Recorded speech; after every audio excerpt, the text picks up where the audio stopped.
Bab 1371 Kebangkitan Ye Tian. Ye Bufan melambaikan tangannya, tidak perlu melihat, dia tidak ada di sini. Tidak di sini. Di mana Nona Lu? Xie Changxi sedikit terkejut.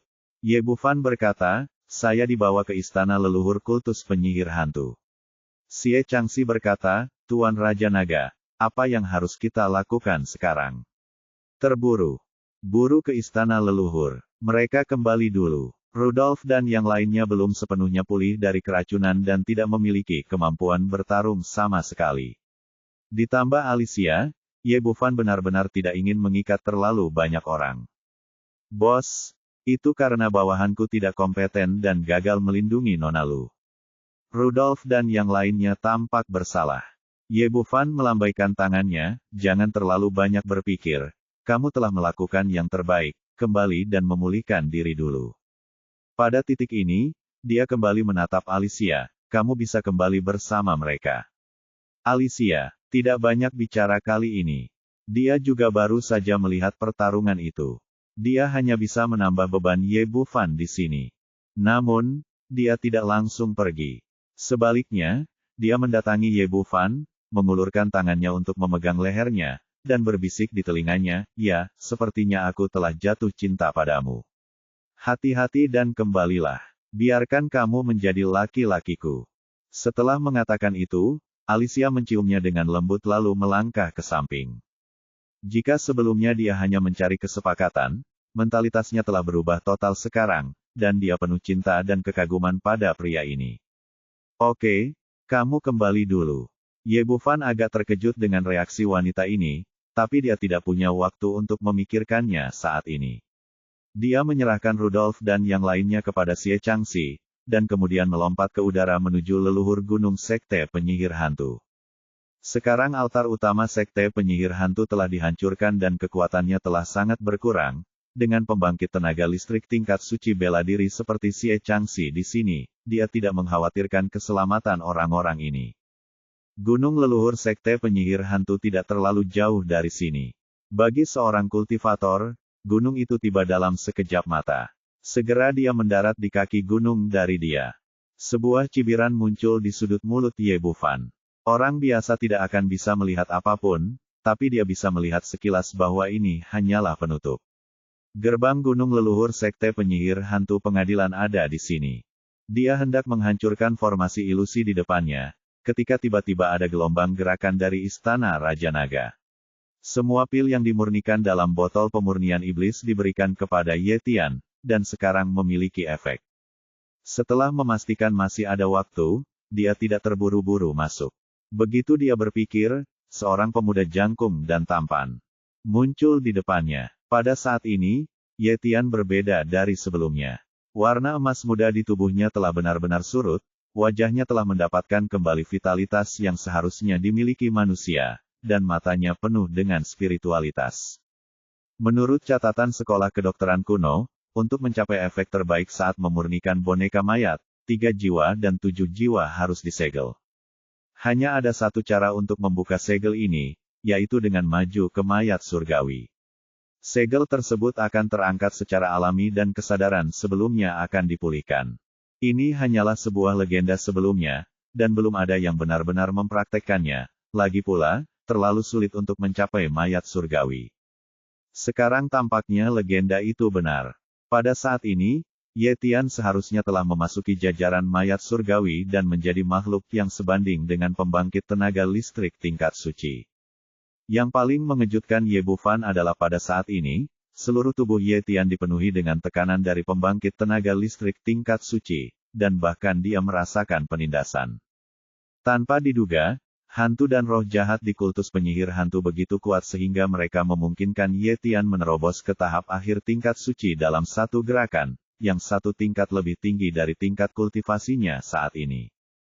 Ye Tian, apakah kamu akhirnya berhasil? Suara Ye Bufan penuh kegembiraan. Pertama, dia berhutang janji pada keluarga Zuyu, dan kedua, setelah menghabiskan begitu lama bersama, dia menganggap Ye Tian sebagai saudaranya. Ye Tian memberi penghormatan kepada tuannya. Ye Tian berlutut sambil bersujud 3 kali dengan hormat. Sebelum terbangun, 3 jiwa dan 7 jiwanya hanya tersegel dan tidak hilang, seperti orang yang dikurung di dalam sel, yang hanya bisa melihat keluar tanpa daya dan tidak bisa berbuat apa-apa. Tapi sekarang dia telah maju ke mayat surgawi, dia telah menghancurkan penjara ini dan menjadi penguasa tubuh ini lagi. Karena itu, dia tahu dengan jelas apa yang terjadi selama ini. Pria di depannya adalah penyelamatnya. Sukses itu bagus, sukses itu bagus. Ye Bufan mengulurkan tangannya untuk membantunya berdiri.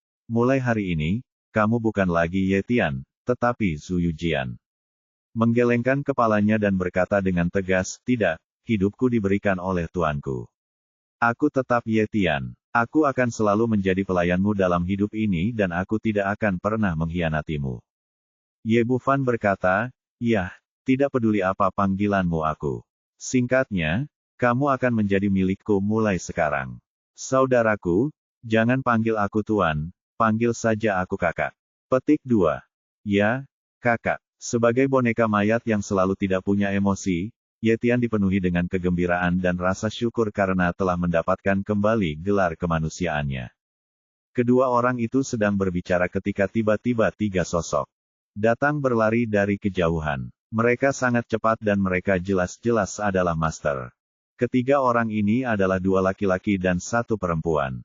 Keduanya adalah bule asli barat, tinggi dan tampan. Wanita lainnya memiliki rambut pirang yang diikat ke belakang menjadi ekor kuda dan mengenakan jubah kuning. Dia memiliki sosok yang ramping dan kencang serta wajah yang halus. Dia tidak bisa dibandingkan dengan Alicia dalam hal penampilan. Ye Bufan melirik mereka dengan kesadaran spiritualnya. Tubuh kedua pemuda ini dipenuhi dengan kekuatan aneh. Meskipun mereka benar-benar berbeda dari prajurit timur, kekuatan mereka seharusnya mencapai tingkat surga. Dan wanita itu terlihat seperti seorang praktisi sihir, dengan fluktuasi kekuatan sihir yang melimpah di tubuhnya, dan dia seharusnya telah mencapai level master sihir.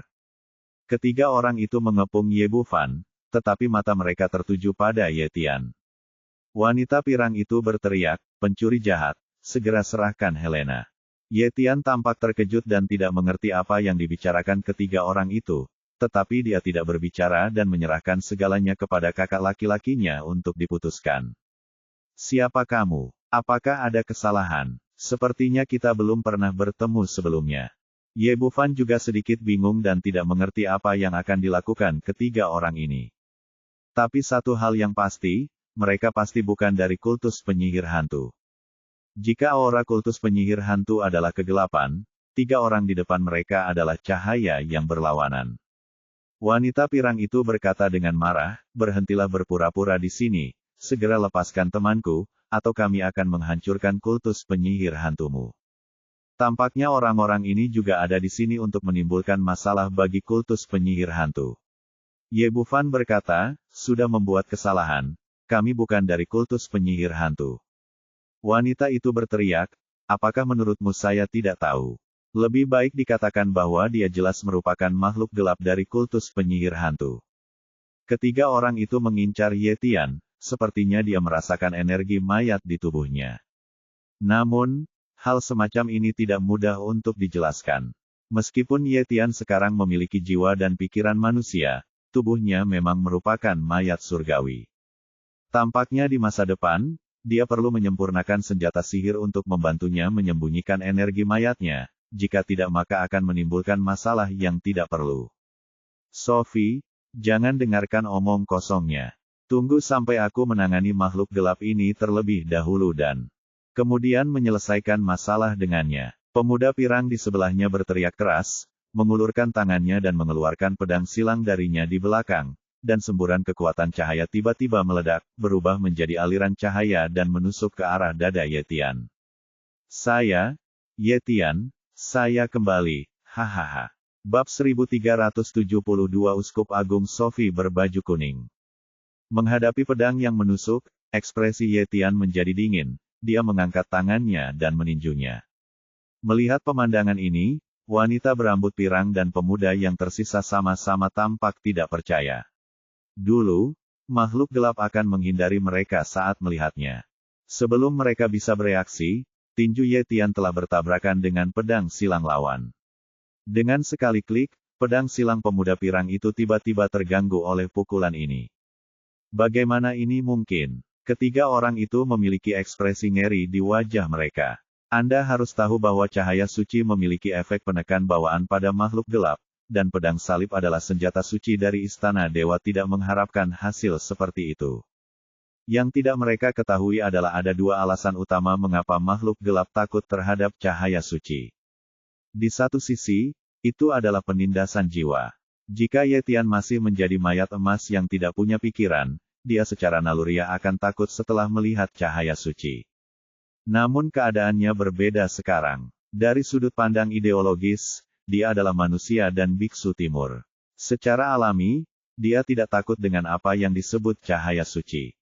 Di sisi lain, cahaya suci juga dapat merusak tubuh fisik makhluk gelap, namun saat ini Ye Tian telah mencapai ranah mayat surgawi, yang setara dengan orang kuat di tahap akhir martial Sein.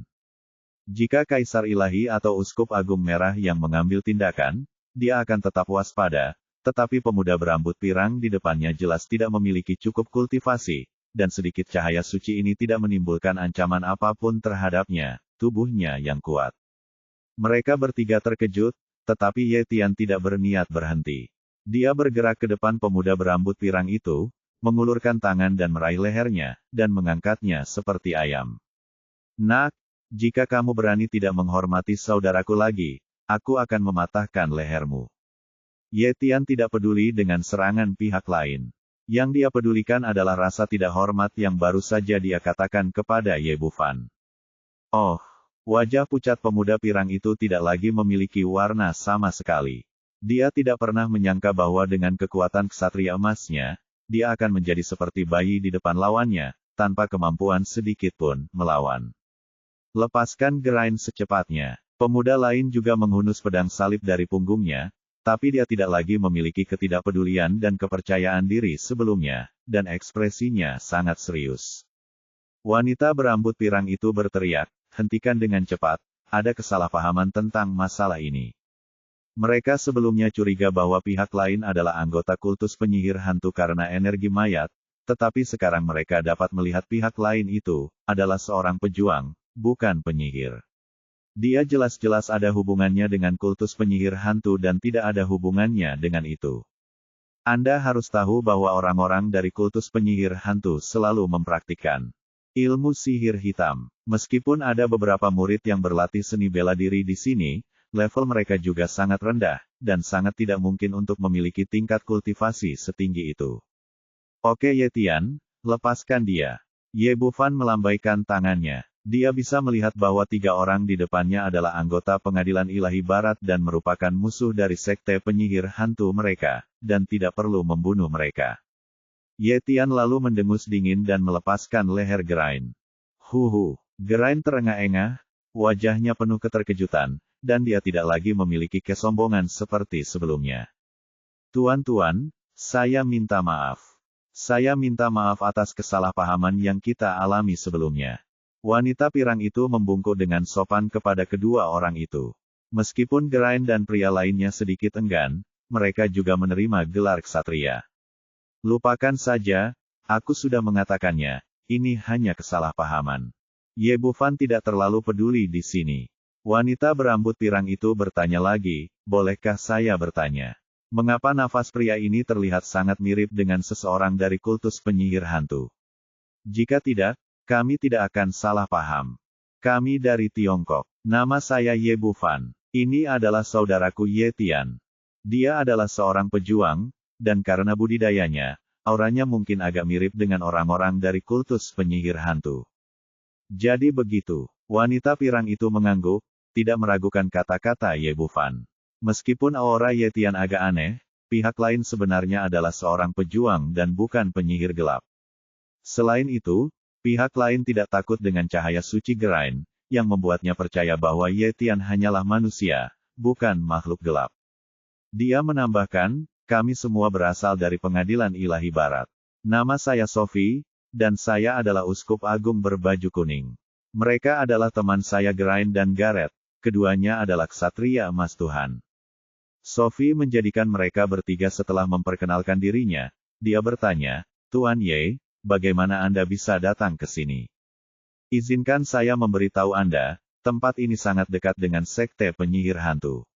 Meskipun pelatihan seni bela diri saudara Anda sangat kuat, begitu dia bertemu dengan penyihir hantu sekte, penyihir hitam masih sangat merepotkan, dan ilmu sihir mereka bukanlah sesuatu yang bisa ditandingi oleh pejuang biasa.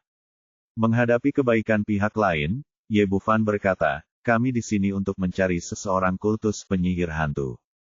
Jadi begitu, kultus penyihir hantu sialan itu.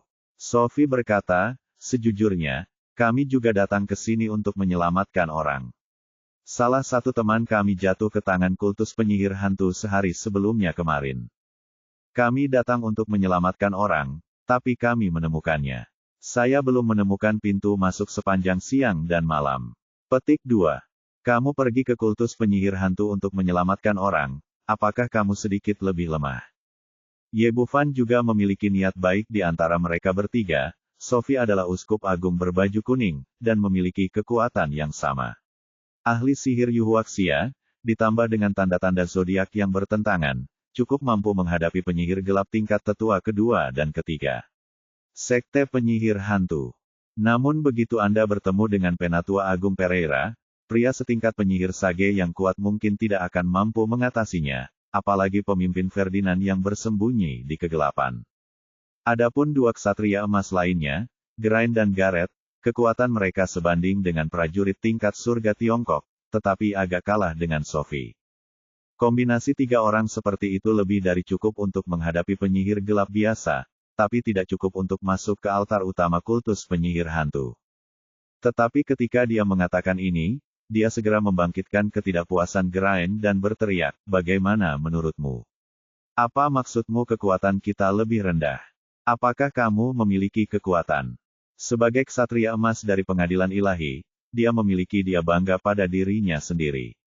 Meskipun dia baru saja dikalahkan oleh Ye Tian, menurutnya, lawannya hanyalah seorang pejuang. Jika dia menghadapi penyihir gelap, keuntungannya akan jauh lebih sedikit daripada dia. Belum lagi Ye Bufan, dia tidak memiliki momentum orang kuat manapun, dia bahkan tidak sebaik prajurit biasa, apalagi menghadapi sekte penyihir hantu yang kuat. Ekspresi Ye Tian berubah dan dia hendak mengambil tindakan lagi, tapi dihentikan oleh mata Ye Bufan. Aku hanya memberimu nasihat yang baik. Terserah kamu mau atau tidak. Kamu hanya orang biasa, tapi kamu masih berani menasihati kami.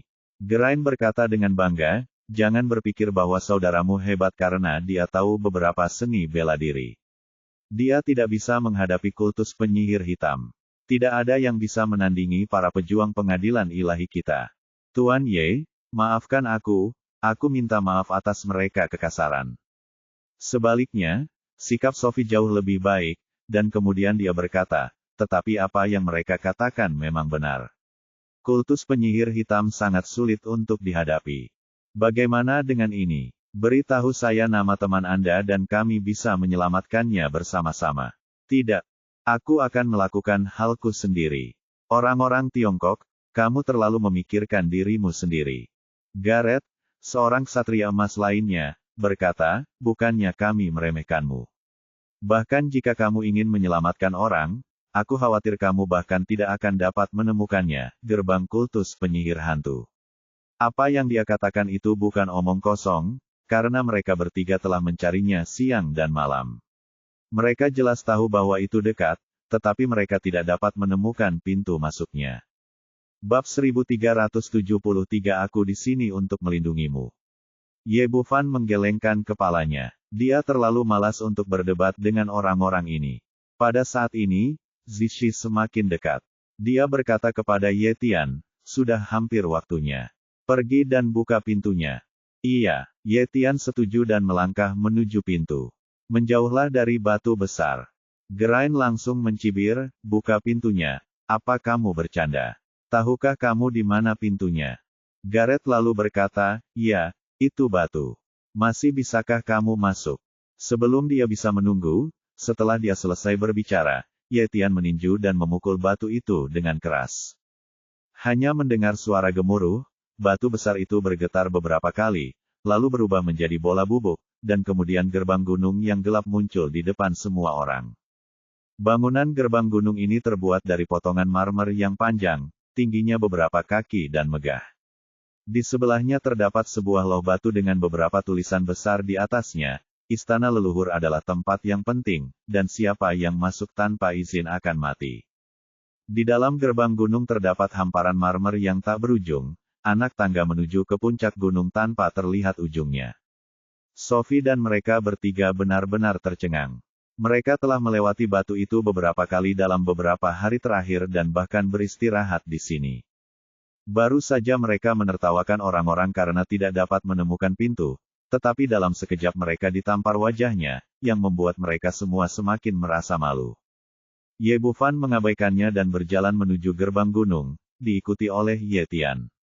Gerain menelan ludah dan berkata, apakah menurutmu mereka berasal dari sekte penyihir hantu, dan tujuan mereka adalah untuk mengelabui kita agar mengambil umpan? Kalau tidak, kita sudah lama mencari dan belum menemukannya. Bagaimana mereka menemukannya? Sophie menggelengkan kepalanya. Dia menggelengkan kepalanya dan berkata, ini tidak mungkin.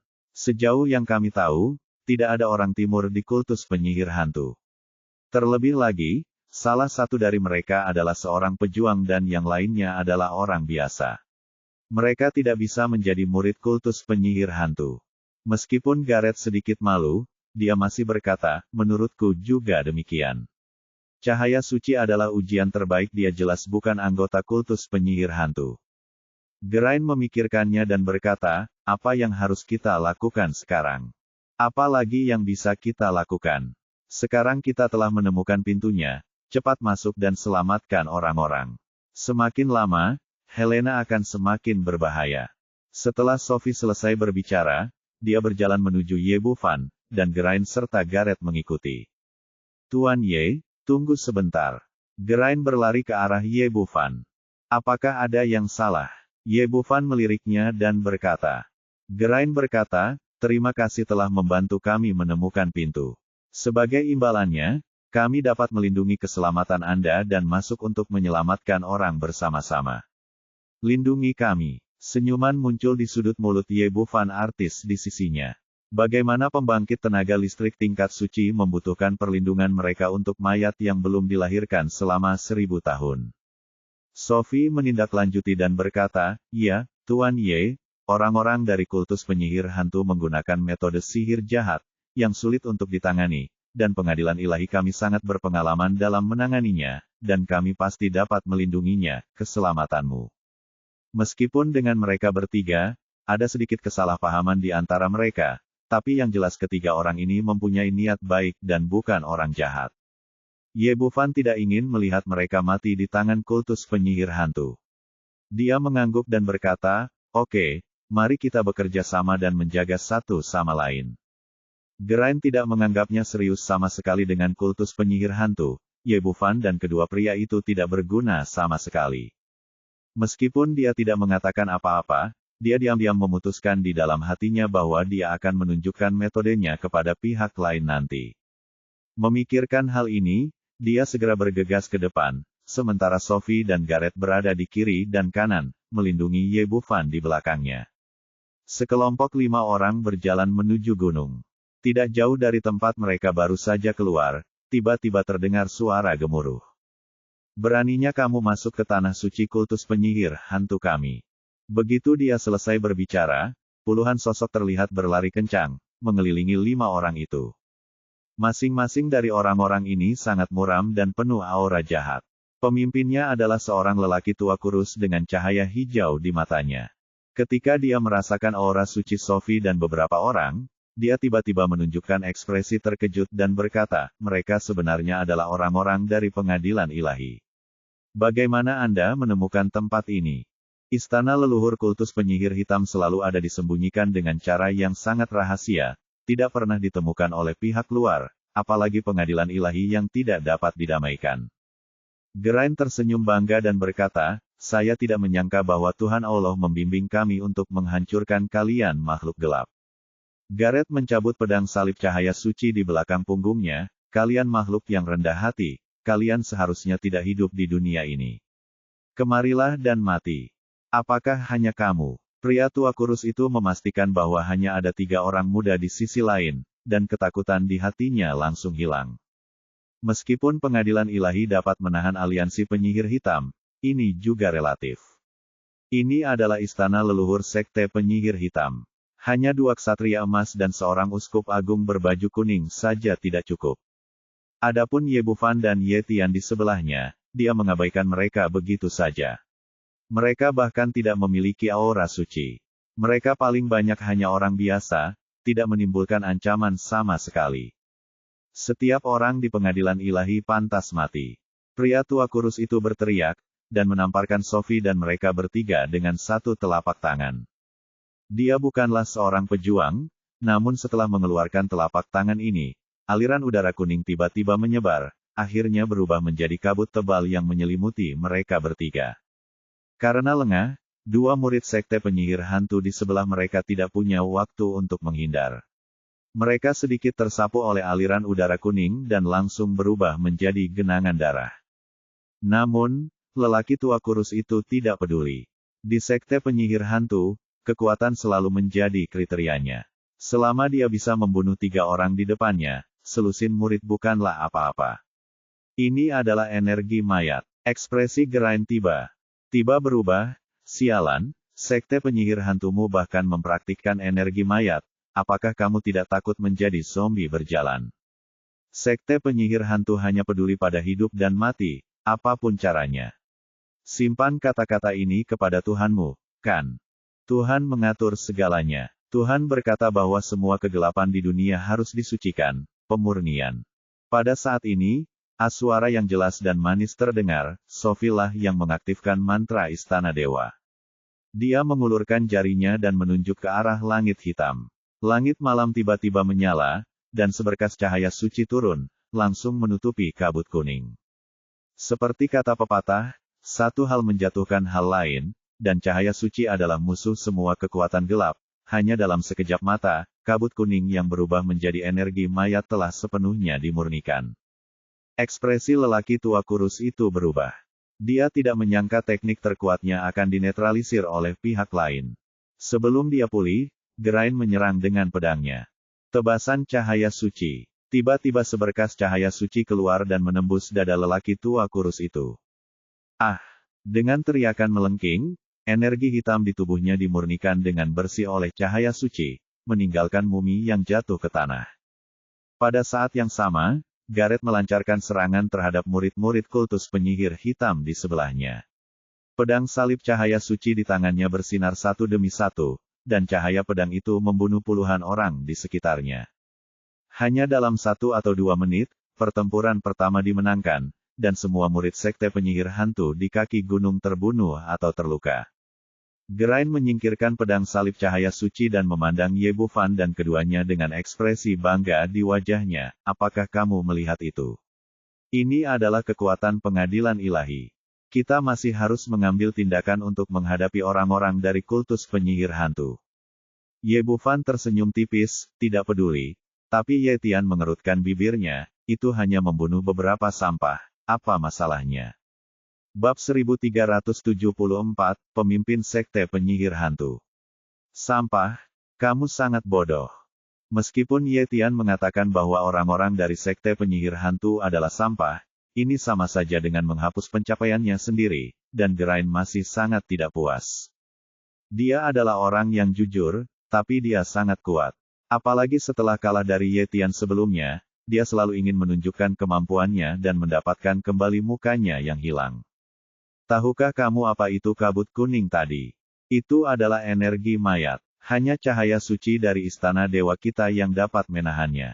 Jika tidak peduli seberapa tinggi tingkat kultivasimu, jika kamu menyentuhnya sedikit saja, itu akan menjadi kabut kuning, akan berubah menjadi genangan darah.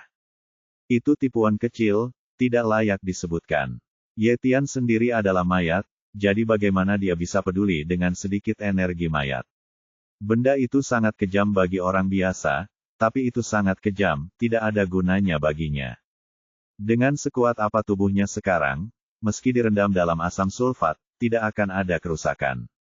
Kamu, melihat pihak lain tidak menganggap serius pujiannya, Geraint sangat marah hingga seluruh tubuhnya gemetar. Bahkan Gareth di sebelahnya pun sangat tidak puas. Sophie berkata, tidak perlu mempermasalahkan masalah sepele seperti itu. Penting bagi kita untuk memanfaatkan waktu untuk menyelamatkan orang. Gerain mendengus dingin, dan semua orang mendaki gunung lagi.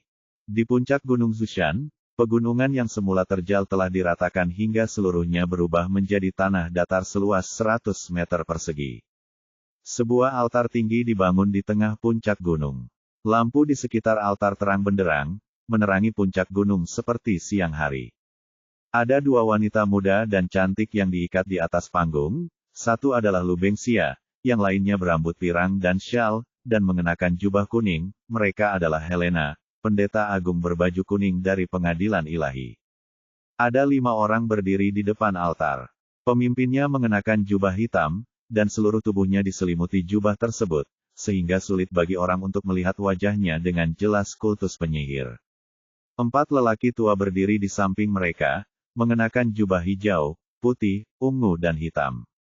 Mereka berempat adalah 4 tetua penjaga sekte dalam dari sekte penyihir hantu.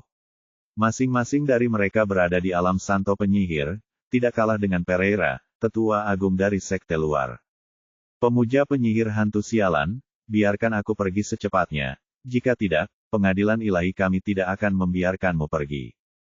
Helena tampak marah dan ditangkap di sini oleh pemuja penyihir hantu dalam serangan diam-diam. Senting, kita telah bertarung selama ribuan tahun, apa menurutmu kamu bisa membuatku takut? Ferdinand tertawa serak, gadis kecil, aku tidak menyangka aura suci di tubuhmu begitu kuat, gunakan darahmu untuk berkorban nanti, aku yakin dewa penyihir akan sangat menyukainya. Beraninya kau. Wajah Helena dipenuhi amarah, namun hatinya dipenuhi ketegangan dan ketakutan. Apakah kamu tidak berani? Kamu akan mengetahuinya nanti. Ferdinand tertawa keras lagi, dan kemudian matanya tertuju pada Lu Bengxia. Aku benar-benar tidak menyangka wanita Tionghoa sepertimu akan memiliki perawakan roh penyihir. Sepertinya kamu benar-benar diberkati oleh dewa penyihir.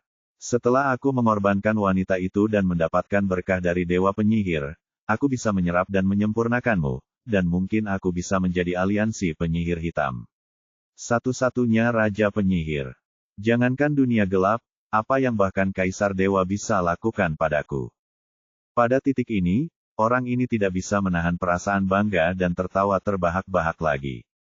Lu Bengxia meminum ramuan cinta yang disiapkan oleh Romario dan pingsan. Ketika dia bangun, dia sudah ada di sini. Dia tidak tahu apa yang terjadi sebelumnya dan di mana dia berada. Melihat pemandangan menakutkan di depannya, hatinya dipenuhi ketakutan. Cepat lepaskan aku, kalau tidak kakak Ye tidak akan melepaskanmu. Saudara Ye, menarik sekali. Ferdinand berkata dengan suara serak, tidakkah kamu mendengar bahwa aku bahkan tidak takut pada dewa kaisar barusan, lalu kenapa? Mungkin dia peduli pada saudara Ye, apakah dia lebih kuat dari dewa? Lu Bengxia berteriak, saudara Ye adalah orang yang paling berkuasa di dunia. Dia tidak akan pernah membiarkanmu pergi. Dalam hatinya, Ye Bufan benar-benar pahlawan yang unik di dunia. Yah, aku menantikan pahlawanmu menemukan tempat ini. Wajah Ferdinand penuh dengan ejekan. Dalam hatinya, bahkan jika Ye Bufan dapat menemukan kultus penyihir hantu, tempat itu mungkin sudah hancur sekarang. Pada saat ini, terjadi keributan di kaki gunung, dan kemudian seorang murid dari sekte penyihir hantu bergegas ke puncak gunung. Laporkan kepada pemimpin, orang-orang dari pengadilan ilahi ada di sini untuk membunuh mereka. Ekspresi Ferdinand berubah. Lokasi mereka dirahasiakan dan mereka telah disembunyikan selama ribuan tahun tanpa diketahui. Jika pengadilan ilahi menyerang dalam skala besar, masalahnya akan sangat besar. Belum lagi kultus penyihir hantu mereka, bahkan aliansi penyihir kegelapan pun tidak bisa melawan pengadilan ilahi. Dia bertanya dengan tatapan tegas, berapa banyak orang yang datang ke pengadilan ilahi? Tidak banyak, hanya ada 3 orang, seorang pendeta tinggi berbaju kuning dan 2 ksatria emas. Nafas panjang, selama mereka datang bukan imam besar berjubah merah dan kaisar ilahi yang paling penting, dan semua orang tidak menganggapnya serius. Terlebih lagi, hanya ada 3 orang dari sisi lain. Tampaknya mereka menemukan tempat mereka secara tidak sengaja, bukan serangan besar-besaran yang direncanakan. Murid dari Sekte Penyihir Hantu menambahkan, selain mereka, ada 2 orang Tionghoa lainnya, tetapi mereka terlihat sangat biasa dan tidak memiliki kemampuan bertarung. Lu Bengxia tiba-tiba merasa senang ketika mendengar bahwa ada 2 orang Tionghoa lainnya kakak Ye datang untuk menyelamatkannya. Ferdinand tidak mengambil hati sama sekali. Dia hanya peduli pada 3 orang di pengadilan ilahi. 4 tetua, tolong lakukan perjalanan yang sulit dan singkirkan orang-orang ini. Ingat, mereka tidak boleh melarikan diri hidup-hidup. Posisi istana leluhur kita tidak boleh diungkap. Saya patuh. Mereka berempat setuju, berbalik dan bergegas menuruni gunung. Ferdinand melihat waktu dan melihat hanya tersisa 1/4 jam sebelum tengah malam. Keempat tetua semuanya adalah orang kuat di tingkat orang suci penyihir. Bahkan jika mereka tidak dapat memusnahkan penduduk Senting, itu lebih dari cukup untuk bertahan selama 1/4 jam. Ketika dia menyerap tubuh roh penyihir dan dipromosikan ke ranah Raja Penyihir, dia tidak akan takut bahkan jika Kaisar Dewa datang. Ye Bufan dan yang lainnya bergerak maju, dengan Geraint dan 3 lainnya bergegas di depan. Ketika mereka bertemu dengan murid kultus penyihir hantu tingkat rendah, mereka langsung terbunuh dengan satu gerakan memecahkan bambu. Hanya dalam beberapa menit, mereka telah mencapai titik tengah Gunung Zushan. Pada saat ini, sesosok tubuh melintas di depan mereka, dan 4 tetua sekte dalam muncul di depan mereka. Ye Bufan sedikit terkejut saat melihat keempat orang ini. Meskipun dia baru berada di tahap awal dari Wizard Sein, dia tetaplah seorang Wizard Sein, dan kekuatannya sama sekali tidak kalah dengan Pereira. Tampaknya kultus penyihir hantu memiliki dasar yang kuat, dan ada banyak master yang bersembunyi di sini. Junior Senting, beraninya kamu datang ke sekte penyihir hantu kami untuk bertindak liar. Penatua Qinyi berteriak dengan marah, dan aura yang sangat dingin tiba-tiba memenuhi udara sangat dingin. Merasakan aura kuat pihak lain, hati Sophie dan yang lainnya tenggelam. Ketika mereka mengetahui bahwa teman mereka Helena telah diculik oleh kultus penyihir hantu, mereka bergegas menyelamatkannya tanpa melapor ke eselon atas pengadilan ilahi, dan tidak ada cadangan. Geraint dan yang lainnya, yang telah mencapai eselon atas pengadilan ilahi di usia muda, selalu sombong dan sombong. Mereka mengira bahwa mereka yang menangkap Helena hanyalah murid biasa dari kultus penyihir hantu, dan itu sudah cukup untuk menyelamatkan orang dengan kekuatan 3 orang. Tapi dia tidak menyangka akan langsung masuk ke istana leluhur sekte penyihir hantu, dan dia tidak menyangka akan bertemu dengan guru yang begitu kuat. Namun, tidak ada gunanya merasa takut sekarang. Gareth berkata dengan tegas, lepaskan temanku secepatnya, atau kamu akan menghancurkan sekte penyihir hantumu. Bab 1375 Ye Tian mengambil tindakan. Menjebak sekte penyihir hantuku. Orang tua dari Kaisar Ilahi itu mungkin masih memenuhi syarat untuk mengatakan hal seperti itu, hanya karena kalian bertiga junior jauh tertinggal. Tetua di Qinyi terkekeh, matanya penuh dengan penghinaan, seperti untuk Ye Bufan di sebelahnya dia juga mengabaikan Ye Tian. Mencari kematian, tebasan cahaya suci. Geraint meraung marah, dan mengayunkan pedang cahaya suci ke depan lagi. Sebagai para ksatria suci pengadilan ilahi, mereka sebenarnya tidak memiliki banyak cara menyerang. Pedang salib cahaya suci tidak serumit seni bela diri Tiongkok, mereka hanya memiliki beberapa jurus seperti memotong, menggoda, membelah, dan menusuk. Mereka terutama mengandalkan berkah dari kekuatan cahaya suci. Setelah pedang dihantam, cahaya suci yang menyilaukan melesat ke arah sesepuh berbaju hijau. Jangan melebih-lebihkan kemampuanmu. Tetua di Qinyi menjentikkan jarinya, dan asap hitam keluar dari ujung jarinya, langsung membungkus cahaya suci lawan.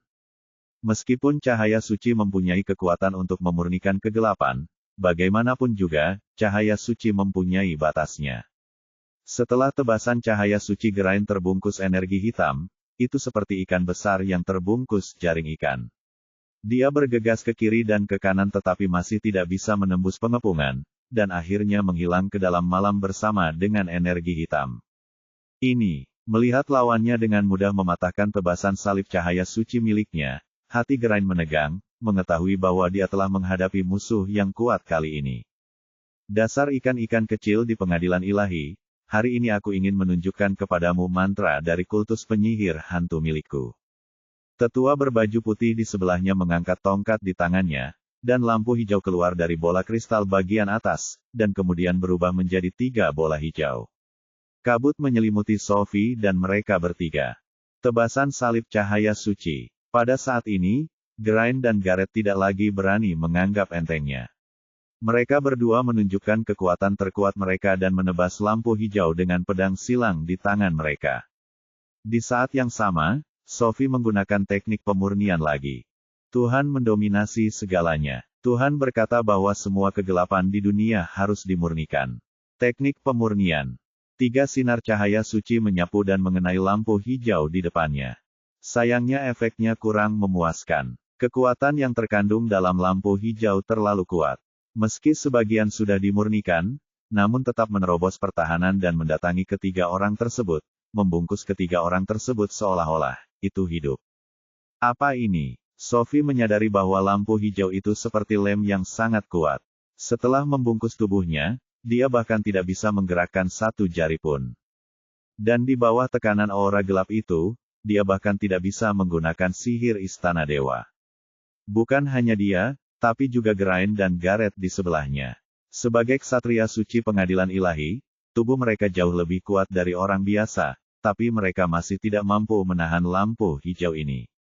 Melihat bahwa dia telah benar-benar kehilangan kemampuan untuk melawan, Sophie berteriak dengan penuh semangat kepada Ye Bufan dan 2 orang di sebelahnya, "Tinggalkan kami sendiri, lari."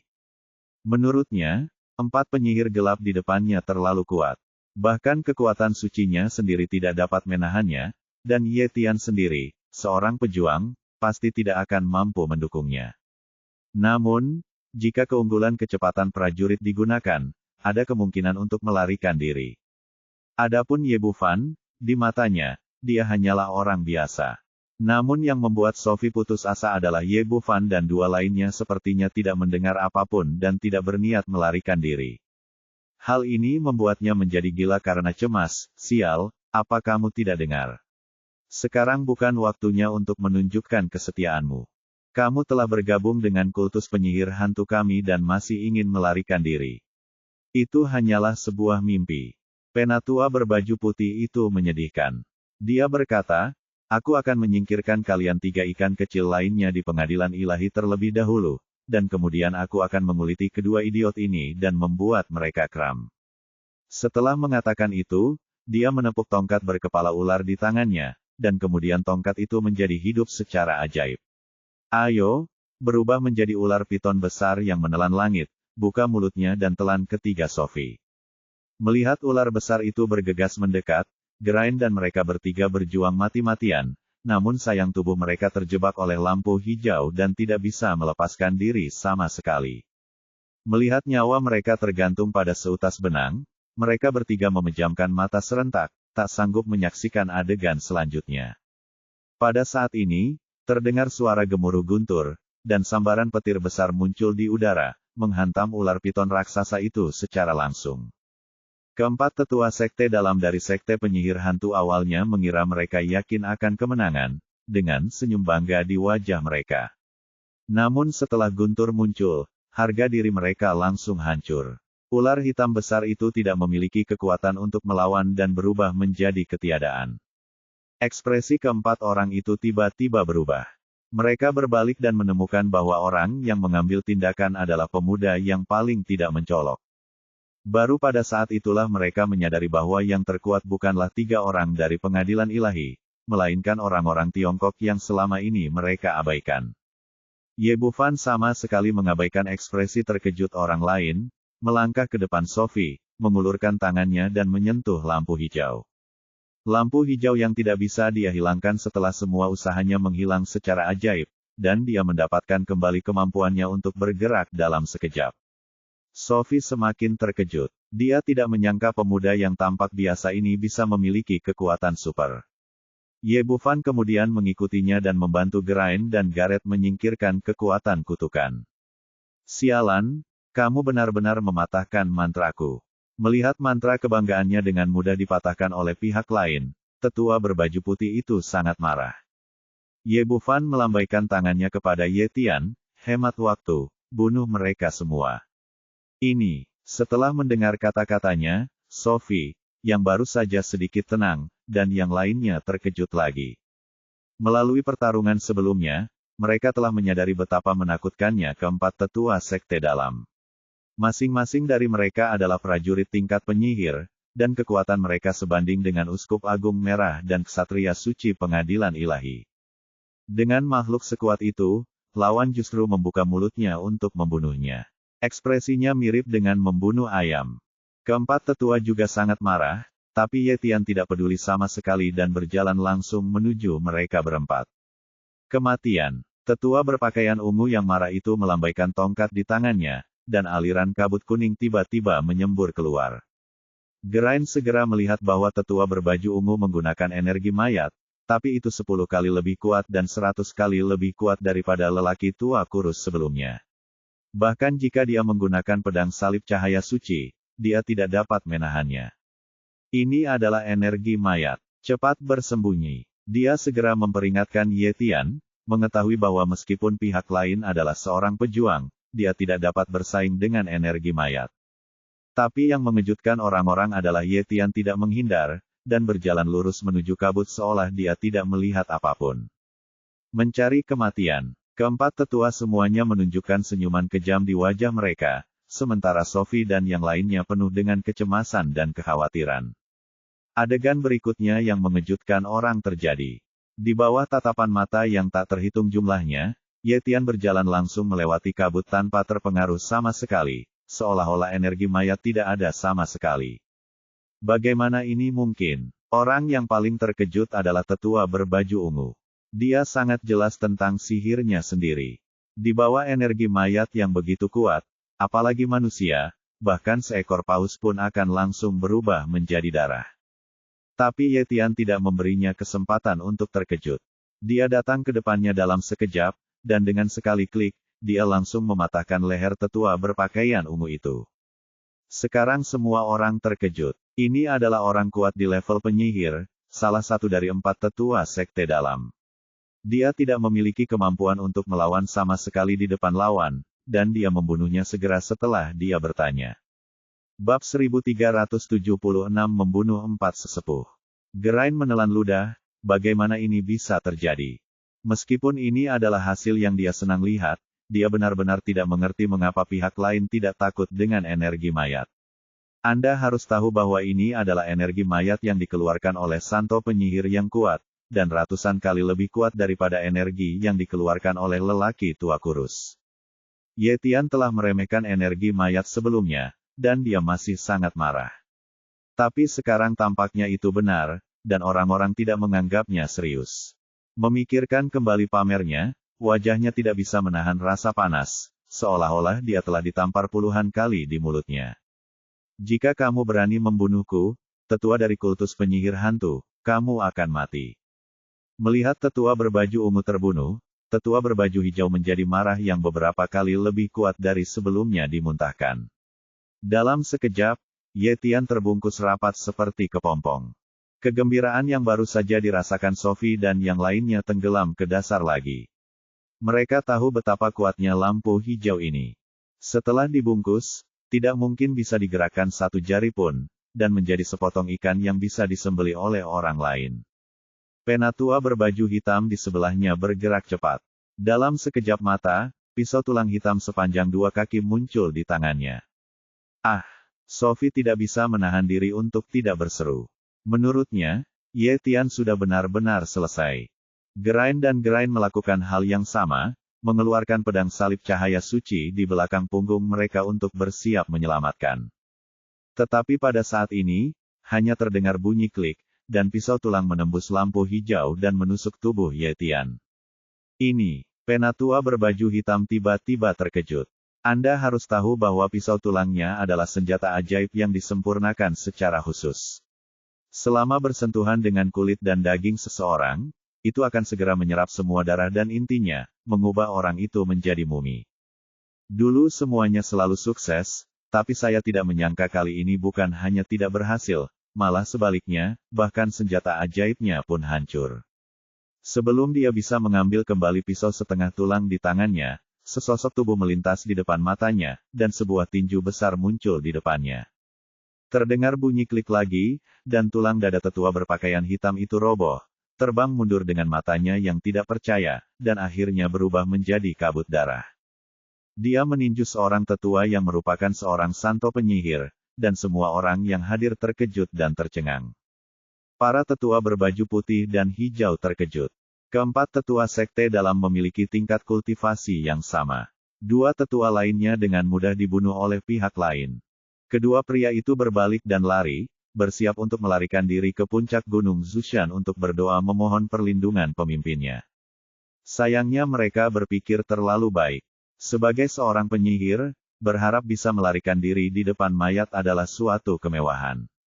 Begitu mereka berbalik, tinju Ye Tian mengenai punggung mereka. Ada dua poni yang teredam, dan kabut darah memenuhi langit lagi. Para tetua berbaju putih dan tetua berbaju hijau semuanya jatuh. Hampir dalam sekejap, keempat tetua sekte penyihir hantu mati di tangan Ye Tian, dan tidak ada satu musuh pun. Pada saat ini, seluruh penonton terkejut, seolah-olah udara di sekitar mereka telah memadat, dan bahkan bawahan dari kultus penyihir hantu lupa untuk melarikan diri. Kalian pasti tahu kalau mereka adalah empat tetua setingkat santo penyihir. Mereka biasanya superior dan hanya di bawah pemimpin, tapi sekarang mereka dibunuh seperti ayam. Sophie, Geraint, dan Gareth juga merasakan gelombang kepanikan yang sangat besar di hati mereka. Sebagai anggota inti pengadilan ilahi, mereka secara alami tahu apa yang diwakili oleh penatua suci penyihir melawan paladin. Dia juga memiliki kekuatan untuk bertarung. Tapi untuk orang sekuat itu, 4 orang dibunuh oleh Ye Tian pada saat yang sama, tanpa ada kemampuan untuk melawan. Mengerikan jika memikirkannya dengan hati-hati. Memikirkan kekuatan pihak lain membuat orang merasa berdebar-debar. Ye Tian tidak peduli dengan semua ini, seolah-olah dia telah melakukan hal yang tidak penting. Dia kembali ke Ye Bufan dengan ekspresi acuh tak acuh. Saudaraku, bunuh mereka semua. Sekarang perhatian semua orang tertuju pada Ye Bufan. Sebelumnya, Sophie dan yang lainnya mengira dia hanyalah orang biasa yang datang untuk membuat kecap, tapi sekarang sepertinya tidak demikian sama sekali. Dia baru saja memanggil Guntur untuk membunuh ular piton yang menelan langit dan dengan mudah mematahkan mantra melumpuhkannya. Ye Tian sangat menghormatinya. Jawabannya sudah keluar. Tapi Ye Tian sudah sangat menakutkan, dapatkah dikatakan bahwa tingkat kultivasinya masih lebih tinggi dari Ye Tian?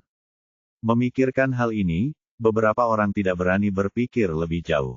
Jika kita mengikuti logika ini, orang Tionghoa di depan kita akan menjadi eksistensi yang melampaui Uskup Agung Merah, tapi bagaimana mungkin? Mudah. Ayo pergi, waktu hampir habis. Ye Bufan melangkah menuju gunung. Dia baru saja dihadang oleh tetua dari 4 sekte dalam. Beberapa orang melangkah maju. Setelah pertempuran tadi, para murid kultus penyihir hantu benar-benar ketakutan, dan tidak ada yang berani melangkah maju untuk menghentikan mereka.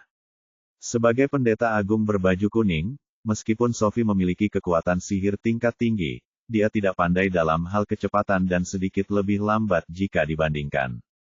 Ye Bufan tidak ingin membuang terlalu banyak waktu, jadi dia mengulurkan tangannya dan menyelipkan pinggang rampingnya di bawah lengannya, lalu mendaki gunung. Kecepatan yang lain tiba-tiba meningkat. Ah! Sophie tidak bisa menahan diri untuk tidak berseru.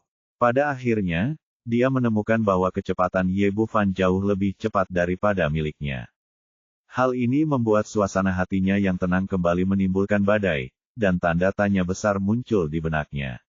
Apakah pihak lain adalah seorang praktisi atau pejuang? Jika itu adalah seorang praktisi, bagaimana bisa begitu cepat dan bahkan tidak merasakan fluktuasi kekuatan sihir? Jika dia seorang pejuang, lalu apa yang terjadi dengan mantra imobilisasi yang baru saja dia keluarkan? Mungkinkah ini adalah budidaya ganda sihir dan seni bela diri yang legendaris? Tapi bagaimana ini mungkin? Pengadilan ilahi telah diwariskan selama bertahun-tahun, dan yang berlanjut adalah bahwa uskup berspesialisasi dalam sihir, ksatria berlatih seni bela diri, dan keduanya bekerja sama satu sama lain untuk bertarung. Adapun kejeniusan sihir dan seni bela diri, tidak pernah ada satupun, bahkan Kaisar Dewa pun tidak bisa melakukannya. Sebelum dia mengetahui apa yang sedang terjadi, Ye Bufan telah mencapai puncak gunung Zushan dan meletakkannya di tanah. Di altar saat ini, Lu Bengxia dan Helena terjebak di dua pilar, dengan dua murid sekte penyihir hantu menjaga mereka di belakang mereka. Ferdinand memegang bola kristal besar di tangannya, dan dengan bantuan sihir, dia dengan jelas menampilkan adegan pertempuran di tengah jalan mendaki gunung. Melihat pertempuran telah usai, Ye Bufan bergegas menuju gunung bersama beberapa orang. Dia membalik bola kristal dengan pergelangan tangannya dan menghilang, bergumam pada dirinya sendiri, saya tidak menyangka bahwa kedua talenta Tiongkok ini adalah masternya. Yang hebat Penatua hanya memblokirnya selama 5 menit.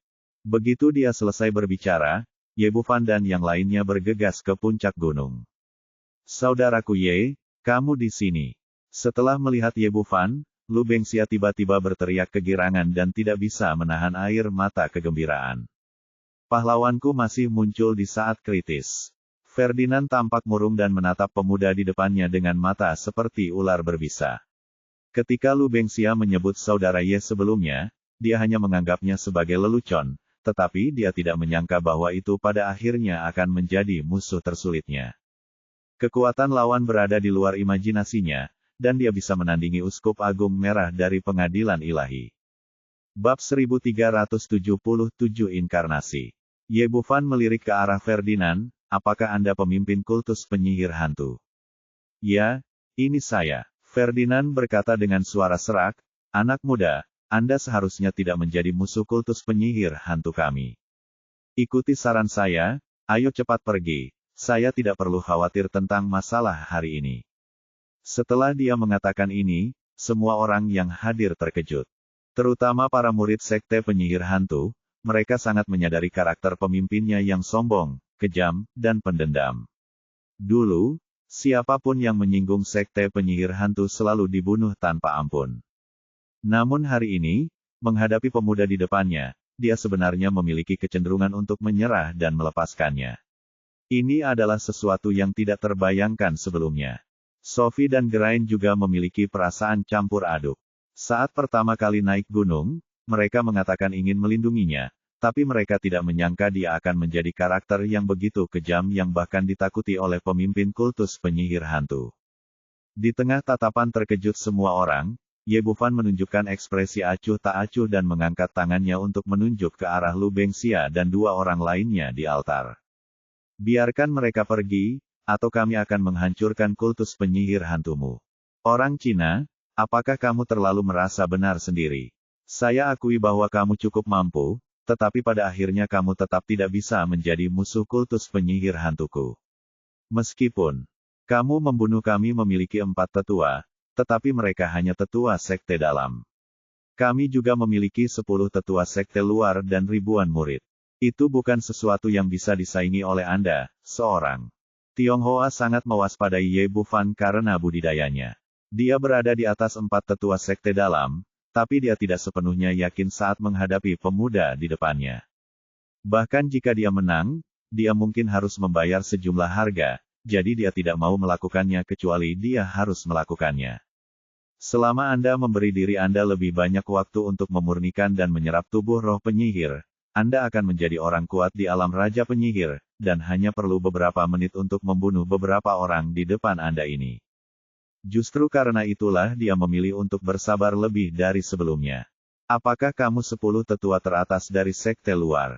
Ye Bufan menunjukkan senyum bercanda di wajahnya, sejujurnya, 10 tetua teratas yang kamu sebutkan sebelum datang ke sini telah mengambil langkah maju. Kultus penyihir hantu hari ini forum umum sudah tidak ada lagi. Ia ada lagi, dan formasi penghancur Dewa 1000 Jiwa juga telah rusak. Apa? Ini tidak mungkin. Meski wajah Ferdinand tidak terlihat, hal itu terlihat dari guncangan yang terus-menerus jubah hitam. Hatinya dipenuhi dengan keterkejutan dan kemarahan. Bahkan Sophie dan yang lainnya berada dalam situasi yang sama, dan hati mereka dipenuhi dengan keterkejutan. Anda harus tahu bahwa kultus penyihir hantu dan Senting telah menjadi musuh selama ribuan tahun, dan mereka belum saling menghancurkan altar utama, tetapi pemuda di depan mereka ini melakukannya dengan mudah. Ye Bufan merentangkan tangannya, tidak masalah apakah kamu percaya atau tidak. Sekarang aku memberimu 2 pilihan, biarkan dia pergi atau mati. Sesepuh sekte dalam dan 10 tetua sekte luar sebenarnya mereka semua dibunuh oleh lawan. Dalam sekejap mata, kultus penyihir hantu yang kuat hanya tinggal dirinya sendiri sebagai komandan yang dipoles berdarah. Anda harus tahu bahwa ini adalah fondasi yang telah terakumulasi selama ratusan tahun. Nak, kamu harus membayar harganya hari ini. Pada saat ini, hatinya dipenuhi dengan niat membunuh. Dia mengulurkan tangan kanannya, dan sabit hitam gelap muncul di telapak tangannya. Jika kamu berani menghancurkan markas besar kultus penyihir hantuku, pergilah ke neraka. Begitu dia selesai berbicara, sabit hitam itu terbang ke udara, berubah menjadi seberkas cahaya, dan menyerangnya dengan niat membunuh yang tak ada habisnya. Potong! Ye Bufan berteriak, dan gigi naga di tangannya terbang seperti kilat, menghadap sabit hitam.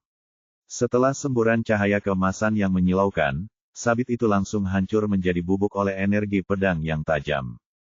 Tampan sekali, Helena diikat ke pilar batu.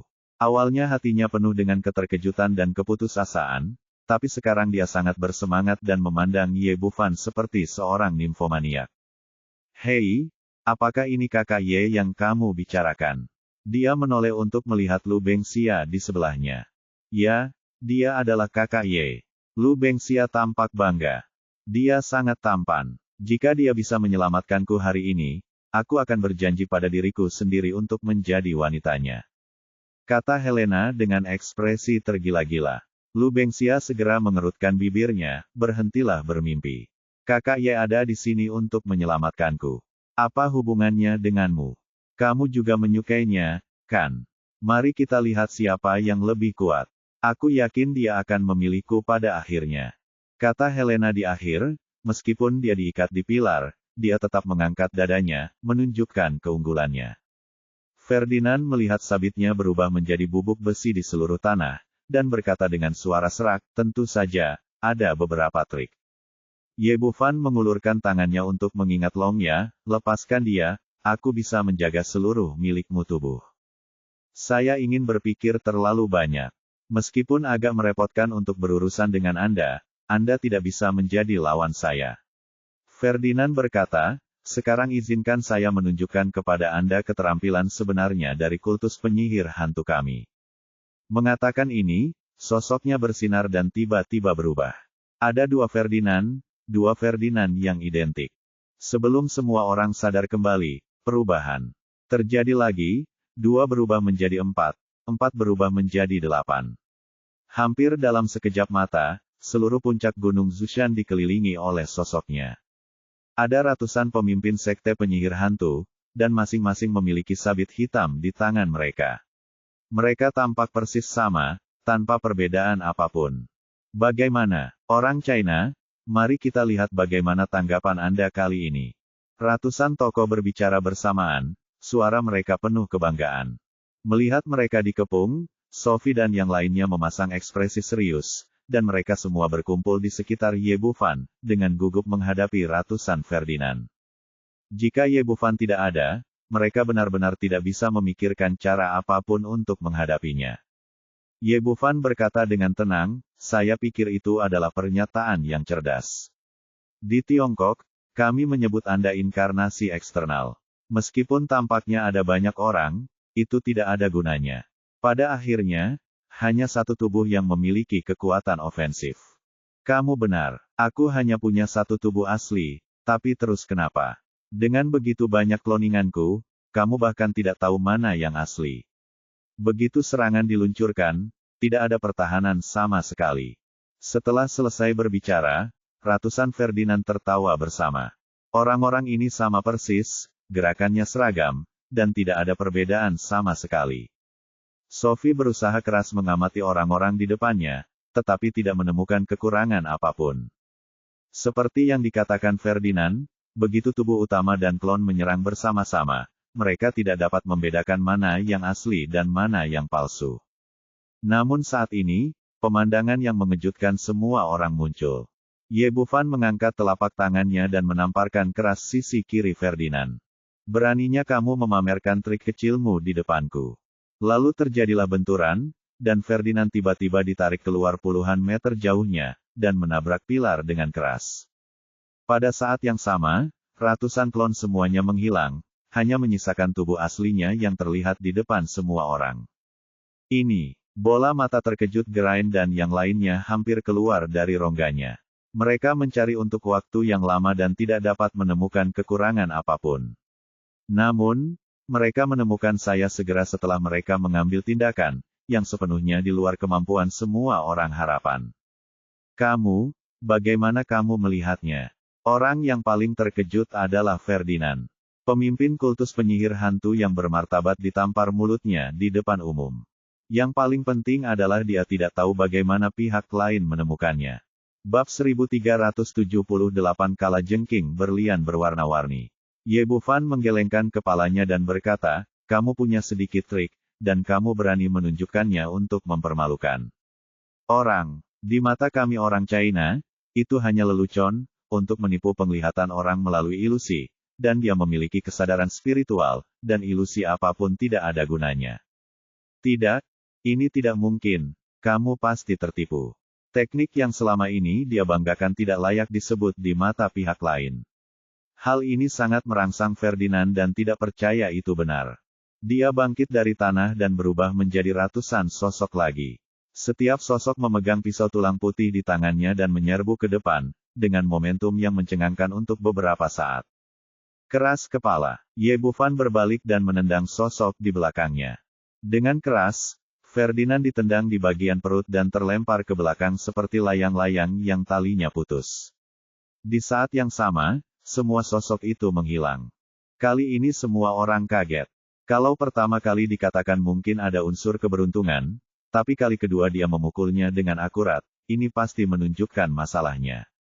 Ferdinand berjuang untuk bangkit dari tanah, membuka mulutnya dan mengeluarkan seteguk darah. Pada saat itu, topi jubah hitamnya telah terlempar ke belakang, memperlihatkan wajah jelek, penuh ketakutan dan ketidakpercayaan. Ye Bufan tersenyum. Bercanda, bagaimana? Apakah kamu ingin mencoba lagi? Orang China, jadi bagaimana jika kamu bisa melihat sihirku? Kamu masih akan mati hari ini. Kalajengking berwarna-warni muncul di telapak tanganku. Kalajengking ini tidak besar, sekitar 1 koin yuan, dan terlihat sangat mini, bahkan sedikit lucu. Tapi kemudian dia menggumamkan kata-kata, melafalkan serangkaian mantra yang tidak jelas, dan kemudian menyemprotkan seteguk besar darah ke Kalajengking. Pada saat ini, Kalajengking itu sepertinya telah terpesona, dan ia tumbuh dalam sekejap, berubah menjadi raksasa dengan panjang sekitar 5 meter dan tinggi 2 meter, seperti binatang buas purba. 2 penjepit besar melambai di depan, dan ekornya digulung tinggi. Jarum ekor di atasnya setajam ujung pistol, memancarkan cahaya dingin yang mempesona. Ferdinand memuntahkan seteguk darah, ekspresinya sedikit lesu, tapi matanya penuh kegilaan haus darah. Yang bermarga Ye, ini adalah kalajengking berlian berwarna-warni yang telah saya makan dengan esensi hidup dan darah saya selama ratusan tahun. Bahkan bola meriam tidak dapat menembus pertahanannya. Bahkan jika sihir Anda kuat, pada akhirnya Anda akan menjadi kotoran kalajengking hari ini. Dan kamu, kalian semua akan mati. Setelah mengatakan itu, dia melambaikan tangannya dan berteriak dengan liar, sayang, selamat menikmati makan malammu. Kalajengking menerima perintah itu, melambaikan 2 penjepit besarnya, dan berjalan menuju kerumunan selangkah demi selangkah. Kecepatannya memang tidak cepat, tapi ini hanya menambah tekanan pada hati setiap orang. Aku tidak percaya aku tidak bisa membunuhmu, binatang buas, cahaya suci. Geraint dan Gareth mengeluarkan pedang salib cahaya suci dari belakang dan menebas kalajengking raksasa berwarna-warni itu. 2 cahaya suci yang menyilaukan menembus langit malam dan menerangi seluruh puncak gunung. Mereka tampak menakutkan, tetapi ada kilatan rasa jijik di mata kalajengking. Kedua penjepit besarnya terayun ke depan dan masing-masing bertemu dengan sinar cahaya suci. Dengan 2 poni yang teredam, tang dan salib cahaya suci bertabrakan, menghancurkan cahaya suci menjadi beberapa bagian. Geraint dan Gareth terkejut dan terhuyung mundur 7 atau 8 langkah, dengan ketakutan di wajah mereka. Hanya ksatria suci dari pengadilan ilahi yang dapat mengalahkan serangan gabungan mereka dengan mudah. Mungkinkah kekuatan tempur kalajengking ini sebanding dengan para ksatria suci?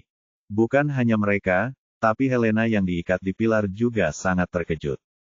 Sebagai rekannya, dia sangat menyadari kekuatan bertarung mereka berdua, tapi dia bahkan tidak bisa dibandingkan dengan serangga beracun di sisi lain.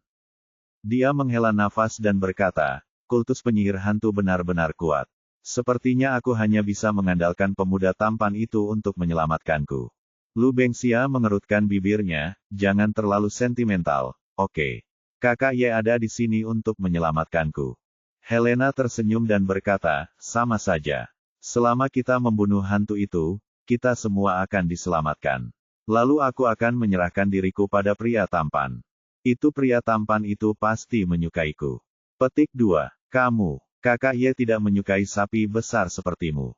Meskipun Lu Bengxia sangat percaya diri dengan sosoknya, karena rasnya, dia tidak montok dan seksi seperti Helena. Dua orang sedang bertengkar di sini, tapi pertarungan di sana baru saja dimulai.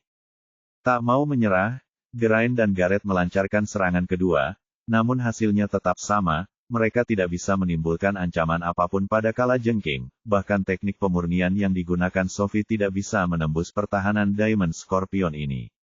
Melihat adegan ini, Ferdinand tertawa bangga, saya sudah mengatakannya sebelumnya, bahkan bola meriam pun tidak bisa menembus pertahanannya, jadi jangan sia-siakan usaha Anda dan jadilah makanannya. Di depan Ye Bufan, dua penjepit besi besar secepat kilat, menjepit lehernya dari sisi kiri dan kanan. Bis, kamu mencari kematian. Sebelum Ye Bufan bisa mengambil tindakan, Ye Tian melangkah maju, mengulurkan tangannya untuk menemui penjepit besi Scorpion. Semua orang gemetar ketakutan saat melihatnya. Mereka telah melihat kekuatan penjepit besi kalajengking dengan mata kepala mereka sendiri. Bahkan pedang salib cahaya suci tidak dapat menembus pertahanan, tapi sekarang mereka meraihnya dengan dua tangan. Bukankah ini meminta bantuan? Kedua mata Tang berwarna merah darah itu berkilat, jelas-jelas dibuat marah oleh manusia mungil di depan mereka, dan kedua Tang itu dijepit dengan kuat. Tang besar dan telapak tangan yang tampak kecil bertabrakan, dan akhirnya terdengar suara retakan tulang. Ketika orang mengira telapak tangan Ye Tian dihancurkan oleh penjepit besi, mereka menemukan bahwa 10 jarinya telah menembus jauh ke dalam penjepit besi kepiting raksasa. Suara retakan tulang tidak datang dari Ye Tian, tetapi dari tang besi kepiting raksasa yang secara paksa mencakar 10 lubang. Ya Tuhan, bagaimana ini mungkin? Mata Geraint dan yang lainnya hampir melotot karena terkejut. Mereka tahu betul betapa kuatnya pertahanan Cancer, kekuatan serangan ini terlalu luar biasa. Apalagi bagi Ferdinand yang jelas tidak menyangka hasil seperti itu. Tapi sebelum semua orang bisa pulih, Ye Tian menggunakan tangannya dengan keras, dan kemudian terdengar suara klik lagi, dan dia benar-benar mematahkan dua penjepit besi kepiting raksasa itu. Hiss! Di bawah rasa sakit yang parah, Diamond Scorpion yang berwarna-warni ini benar-benar menjerit, dan seluruh tubuhnya bergerak-gerak. Pada saat ini, ekor melengkung di belakangnya tiba-tiba terangkat, dan jarum ekor seperti tombak melesat seperti kilat, langsung ke arah dada Ye Tian. Berwarna-warni, kalajengking berlian, warna-warni melambangkan toksisitasnya, dan berlian melambangkan kekuatan pertahanannya. Meski pertahanannya kini rusak, namun toksisitasnya masih ada, dan semuanya terkonsentrasi di posisi ekor. Selama ditembak oleh jarum ekor warna-warni ini, gajah pun akan langsung berubah menjadi genangan darah kental. Melihat jarum ekor semakin dekat ke Ye Tian, tanpa ada kemungkinan untuk mengelak, Ferdinand berteriak dengan penuh semangat, orang Cina, mari kita lihat apakah kamu selamat kali ini. Di mata semua orang yang ketakutan, jarum ekor seperti tombak menusuk dada Ye Tian dengan kuat. Namun, pemandangan yang diharapkan dari usus tengah yang tertusuk dan perut yang patah tidak muncul. Sebaliknya, terdengar suara ding, seperti ditembak pada baja, tidak mampu menembus sedikit pun, dan kemudian jatuh ke tanah. Bab 1379 Dewa Penyihir tiba. Ini, ekspresi gembira di wajah Ferdinand tiba-tiba membeku. Dia telah melakukan eksperimen yang tak terhitung jumlahnya sebelum melatih kalajengking berlian berwarna-warni. Bahkan pelat baja setebal 10 cm pun seperti tahu di depan jarum ekor, tanpa perlawanan sama sekali. Tapi bagaimana pertahanan Tiongkok di depannya bisa begitu kuat? Jarum ekor yang sangat tajam tidak bisa berbuat apa-apa. Hal yang sama berlaku untuk Sophie dan yang lainnya. Mereka sudah lama mengetahui bahwa Ye Tian memiliki kultivasi yang tinggi, kecepatan yang cepat, dan kekuatan yang besar, tetapi mereka tidak menyangka pertahanannya juga begitu kuat.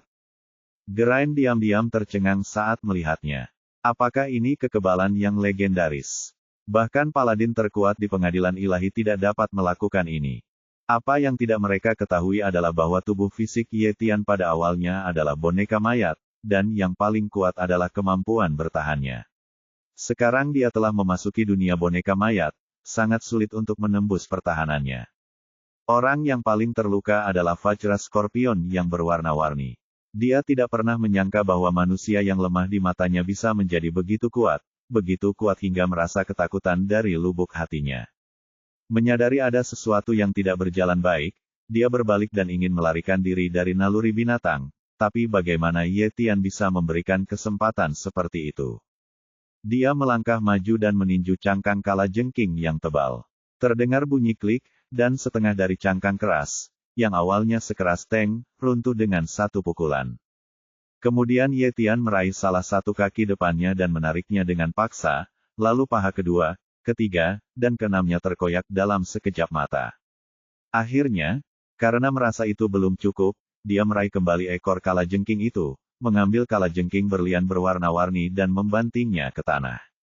Pria besar yang begitu kuat tadi hancur berkeping-keping dalam sekejap mata, dan sudah mati. Semua orang tercengang. Mereka tidak menyangka Ye Tianfa akan menggunakan metode kekerasan seperti itu. Ferdinand benar-benar bingung di dalam hati. Yang dia beri makan adalah kalajengking berlian warna-warni, yang dikenal sebagai pertahanan terkuat di antara serangga beracun. Kok bisa seperti kertas di depan lawan, tanpa perlawanan sedikit pun?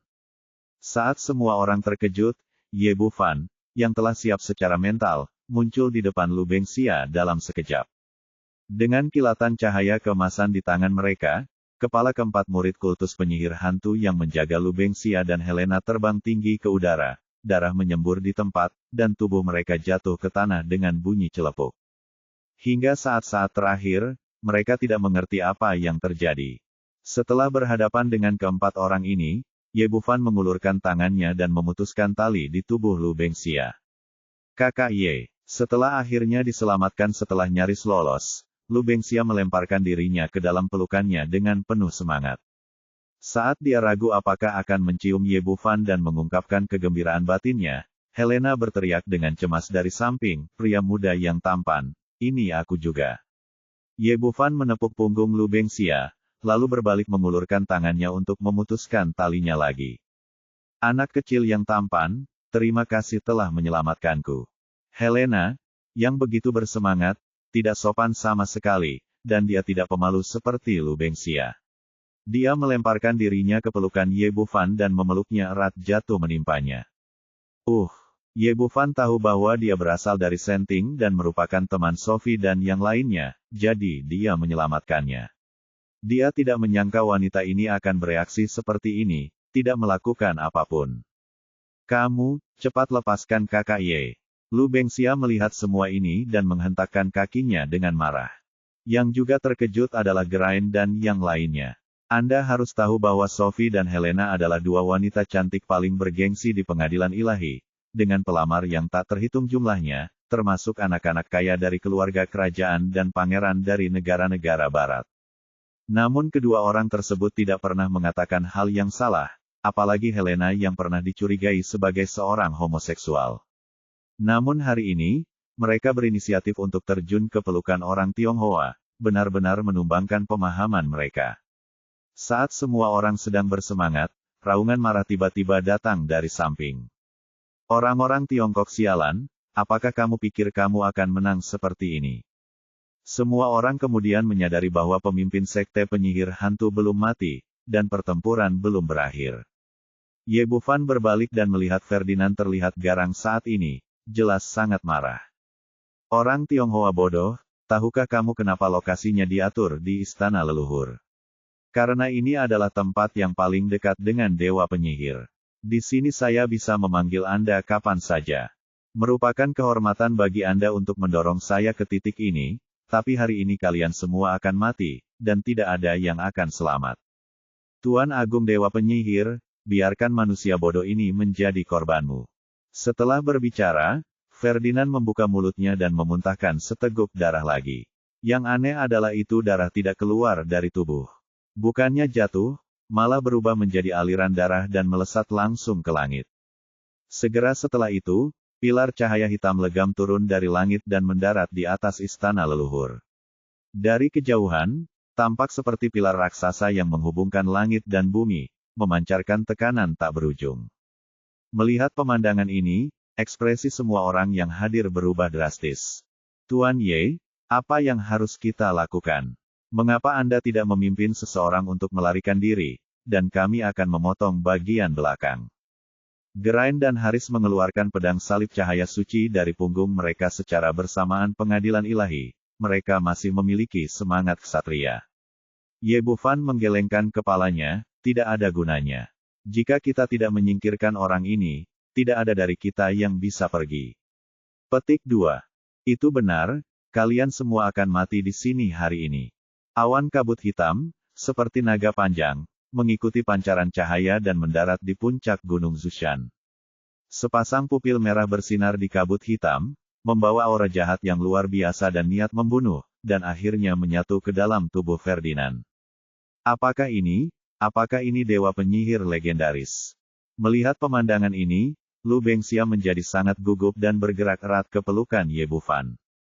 Sebagai imam besar berbaju kuning di pengadilan ilahi, Helena sudah tidak asing lagi dengan teknik mengundang dewa ke dalam tubuhnya. Di saat yang sama, dia tidak terlalu gugup, tapi dia tidak menunjukkan kelemahan apapun dan mendekati lengan Ye Bufan sambil memegang dadanya yang penuh dengan erat. Tempelkan di lengan orang lain. Ye Bufan tidak memperhatikan tindakan kedua orang itu. Saat ini, semua perhatiannya tertuju pada kabut hitam. Hanya memindai dengan kesadaran spiritualnya, dia memutuskan bahwa apa yang dia lihat di depannya bukanlah dewa penyihir, tetapi tiruan dari orang yang berkuasa, atau secercah pemikiran spiritual. Mungkin dewa penyihir yang diabadikan oleh kultus penyihir hantu tidak ada di dunia ini, tapi melalui metode khusus, seberkas pikiran ilahi turun ke Fernand. Jika pihak lain benar-benar datang dari saya, dengan tingkat kultivasinya saat ini, dia mungkin harus melarikan diri sejauh yang dia bisa, atau bahkan bersembunyi di istana Raja Naga untuk melarikan diri demi hidupnya, tetapi pihak lain hanyalah sinar, pemikiran spiritual, yang jauh lebih mudah untuk ditangani. Setelah dewa penyihir memasuki tubuhnya, Fernand segera menghapus kemunduran sebelumnya, dan seluruh tubuhnya memancarkan aura yang kuat. Kalian semut kecil berani menyentuh bangsaku. Hari ini aku akan membuatmu membayar harganya. Ye Bufan berkata, ayo, biarkan aku melihat betapa kuatnya dirimu, dewa penyihir. Tidak melakukan apapun, bertarung melawan Tuhan. Setelah Ferdinand selesai berbicara, cahaya merah ganas melintas di matanya, dan kemudian dia mengulurkan tangannya yang besar, dan ribuan roh jahat mengerikan berkumpul di depannya, akhirnya berubah menjadi pusaran hitam. Lepaskan aku. Dia melambaikan tangannya, dan pusaran yang berputar menyerang beberapa orang dengan momentum yang mengerikan. Bab 1382 Pil. Sophie dan yang lainnya adalah anggota pengadilan ilahi, dan mereka merasakan kekuatan jahat yang terkandung dalam pusaran air dengan sangat jelas. Ekspresi setiap orang telah berubah secara drastis. Tetapi pada saat ini, sebuah sosok tiba-tiba muncul. Ye Tian masih menghalangi bagian depan pusaran air, dan kemudian meninju. Apakah ini mungkin? Meskipun penampilan Ye Tian sebelumnya telah menyegarkan pemahaman semua orang, Geraint dan yang lainnya masih berkeringat. Perlu Anda ketahui bahwa pusaran tersebut mengandung energi jahat yang sama sekali tidak dapat ditanggung oleh tubuh manusia, apalagi bersaing langsung dengannya. Pada saat ini, tinju Ye Tian bertabrakan dengan pusaran, dan dengan ledakan keras, pusaran itu meledak oleh pukulannya. Kemudian gelombang besar udara menyapu, mengirimkan pasir dan bebatuan beterbangan melintasi puncak gunung. Semua bebatuan dan pepohonan hancur berkeping-keping, dan bahkan altar yang telah dibangun sebelumnya menjadi bubuk oleh aliran udara yang deras. Geraint dan yang lainnya didorong mundur oleh gelombang udara yang kuat. Kemudian, Ye Bufan mengulurkan tangannya dan mengubahnya menjadi perisai kemarahan yang tak terlihat untuk melindungi semua orang, sehingga menghindari rasa malu. Sophie meliriknya dengan ekspresi rumit. Seberapa kuatkah kedua bersaudara ini yang bisa melawan Ferdinand yang dirasuki dewa penyihir? Di pihak Ye Tian, aliran udara yang keras tidak berpengaruh padanya. Bagaikan peluru yang mampu menembus seluruh pertahanan, seluruh orang itu tiba di hadapan Ferdinand dalam sekejap, lalu meninju dadanya dengan keras. Yang mendominasi tubuh Ferdinand saat ini adalah pancaran pemikiran spiritual dari dewa penyihir. Ia mengira setelah ia tiba, ia akan menyapu semua yang ada di hadapannya, namun ia tidak pernah menyangka hasil ini dalam mimpinya Tian-Tian. Kurung siku tutup titik. Teriakan kaget keluar dari mulutnya, lalu dia terlempar puluhan meter seperti karung pasir. Untungnya, orang ini mendapat berkah dari dewa penyihir dan tubuhnya menjadi sangat kuat. Jika tidak, pukulan ini akan cukup untuk mengubah langit menjadi daging dan lumpur. Sialan, kamu berani menyinggung dewa penyihir, aku akan membuatmu membayar harganya. Orang ini meraung, tapi sebelum dia bisa menyelesaikan omannya, sosok Ye Tian muncul di depannya lagi, mengulurkan tangan dan meraih pergelangan kakinya, lalu mengayunkannya. Dia bangkit dan menghantam tanah dengan keras. Kepala Ferdinand bertabrakan dengan batu dan menghancurkan batu tersebut hingga menjadi bubuk. Meski fisiknya kuat, momen ini juga membuat kepalanya berdengung dan membuatnya pusing sesaat. Tapi Ye Tian tidak berniat berhenti, dia benar-benar menganggapnya sebagai karung pasir berbentuk manusia dan jatuh ke tanah satu demi satu. Sial, kamu sangat marah padaku. Ferdinand hampir marah. Dia belum pernah mengalami penghinaan seperti itu selama bertahun-tahun. Namun di awalnya hanyalah secercah pemikiran spiritual, dan klon yang tingkat kultivasinya kurang dari 1/10.000 dari sosok aslinya. Selain itu, karena keterbatasan tubuh fisik Ferdinand, kekuatan yang dapat dikerahkan semakin sedikit, yang pada akhirnya menyebabkan dia tidak memiliki kemampuan untuk melawan di depan Ye Tian. Sial, tubuhmu terlalu lemah. Dewa penyihir terakhir tidak tahan dengan penghinaan, menyerahkan tubuh Ferdinand, dan sekali lagi berubah menjadi asap hitam dan terbang ke udara.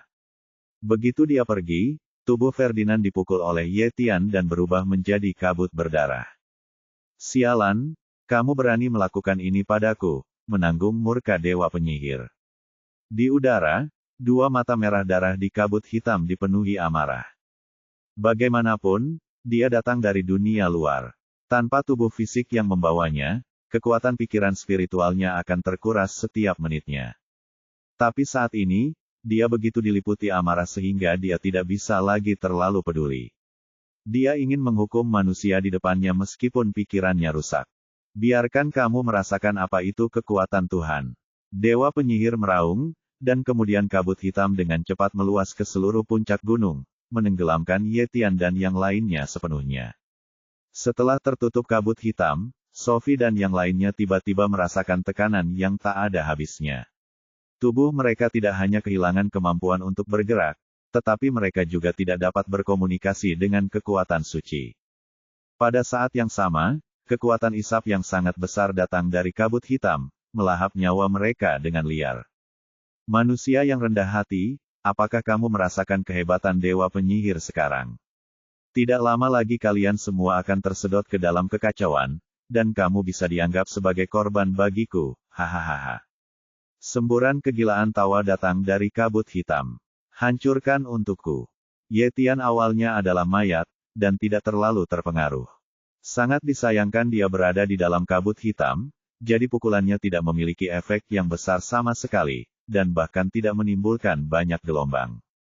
Kekuatan pukulannya dengan cepat ditelan oleh kabut hitam. Dewa penyihir memperhatikan perbedaan dalam diri Ye Tian. Dan berteriak dengan keras, anak kecil, tidak ada gunanya. Meskipun kamu memiliki kekuatan, kamu bukan apa-apa di hadapanku. Segera kamu akan menjadi zombie sungguhan. Mengancam pihak lain, dan hati semua orang langsung tenggelam ke dasar. Bocah kecil yang tampan, pikirkan cara secepatnya. Kamu pasti bisa menyelamatkan kami, kan? Meskipun ini adalah pertama kalinya dia bertemu Ye Bufan, entah kenapa, Helena memiliki kepercayaan yang tidak dapat dijelaskan pada pria ini. Jangan khawatir, dia hanya tiruan. Dia tidak bisa membuat gelombang apapun. Ye Bufan tidak merasa gugup sama sekali. Terakhir kali, botol pemurnian iblis menyerap tiruan matahari terbenam Tao kuno, memurnikan Shenyuan dan meningkatkan kekuatan mentalnya secara signifikan, dan membiarkan pikiran spiritualnya melampaui tubuh fisik dan mencapai tingkat alam pemurnian kekosongan. Adapun dewa penyihir di depannya, wilayahnya jauh lebih tinggi daripada matahari terbenam. Jika dia menyerap dan memurnikan sinar pemikiran ilahi ini, dia pasti bisa memberikan kejutan besar pada dirinya sendiri. Memikirkan hal ini, dia mengulurkan telapak tangannya, dan botol pemurnian iblis muncul di telapak tangannya. Ambillah. Setelah teriakan keras, kekuatan isap yang sangat besar datang dari botol pemurnian iblis, seperti tudung jangkauan yang sangat kuat, menyedot kabut hitam yang tak berujung dalam sekejap. Ah, apa ini? Teriakan ngeri dewa penyihir segera datang dari kabut hitam. Dia awalnya mengira bahwa dia telah terbebas dari belenggu tubuh Ferdinand dan pada akhirnya tidak akan terkalahkan di antarmuka ini. Namun dia tidak menyangka pihak lain akan mengeluarkan hal yang begitu menakutkan, dan hal itu benar-benar dapat menyerap dan memurnikan pikiran spiritualnya. Dia berjuang mati-matian untuk melarikan diri dari antarmuka ini, tapi sayangnya botol pemurnian iblis adalah artefak yang hebat, yang klonnya tidak dapat bersaing dengannya. Bahkan jika dia mencoba yang terbaik, dia tidak dapat melarikan diri. Sialan, apa yang kamu lakukan? Biarkan aku pergi secepatnya. Selama kamu melepaskanku, aku akan memberimu manfaat tanpa akhir. Aku akan membiarkanmu menjadi juru bicara antarmuka ini, dan aku akan memberimu kekayaan tanpa akhir. Melihat aku menyerap setengahnya, dewa penyihir benar-benar panik dan kata-katanya sudah tidak jelas. Sekarang kamu di sini, jangan berpikir untuk pergi.